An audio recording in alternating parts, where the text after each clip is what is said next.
Now recognize Ms. Crockett from Texas. Thank you so much. It is so interesting that I just learned today at 44 years old that the Republicans are going to be the ones to save women. The same Republicans that have been, say, for women's reproductive acts, or the same Republicans that have stood for the Equal Rights Act, which would hopefully get women to equal pay, or the same Republicans that just this Congress voted for the SAVE Act, which we know would disenfranchise women from even being able to vote. But let me tell you, they are our saviors, and so I am so happy to be here today, because otherwise I would not have an idea that I had a savior in the Republicans. So let's also talk about the fact that it's only been 100 days, 100 long, terrible days for anybody that absolutely believes in reality, because what we know is that they have terminated staff responsible for enforcing federal protections against sex-based discrimination. Sounds like that's pro-women. Or they've cut funding for domestic violence survivor services. Sounds pro-woman to me. Or they've prohibited funding for research affecting women's health. That definitely sounds pro-women to me. Essentially, they closed the Department of Education's Office of Civil Rights. Again, sounds like they are fighting for us. And instead of providing oversight over these actions, congressional Republicans have been working to execute one of the most aggressive anti-women legislative agendas in history. And yet, they're here today trying to convince the American people that discriminating against trans people is somehow the only way to protect women. This hearing has nothing to do with improving government efficiency. It's another attempt by Republicans to distract from their demonic and disastrous policies that are making it more difficult for Americans to make ends meet. So, Ms. Goss-Graves, I want to play a game.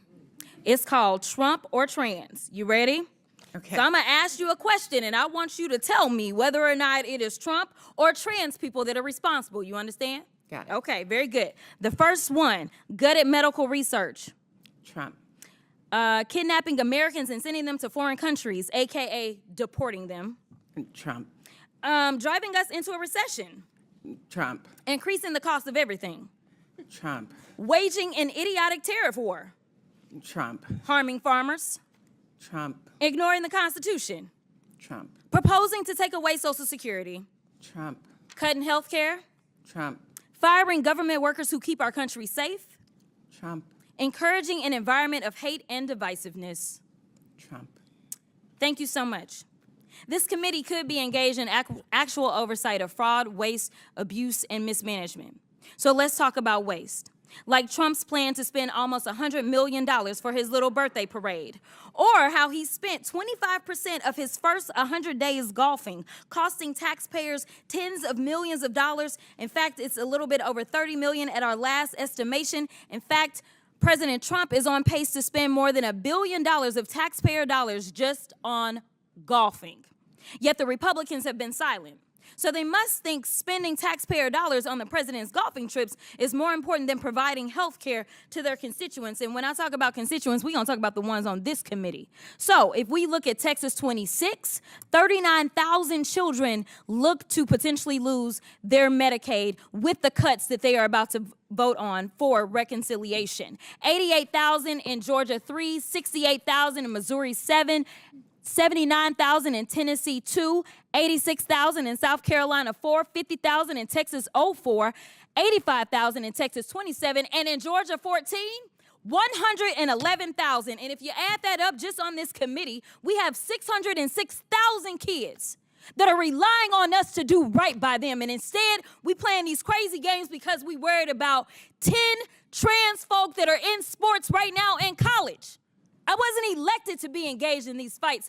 I was elected to make sure that those kids, the kids that they are about to neglect with these terrible votes that they're about to take, I was elected to protect them and to make sure that they could grow up and have all the opportunities. But let's keep on track. Now, when we look at how much they are spending on, let's look at fraud. We could investigate whether the White House and the members of this subcommittee engaged in insider trading and market manipulation. Maybe it's a coincidence that the chairwoman brought hundreds of thousands of dollars worth of stock the day before Trump announced a 90-day pause on tariffs. But I guess we'll never know.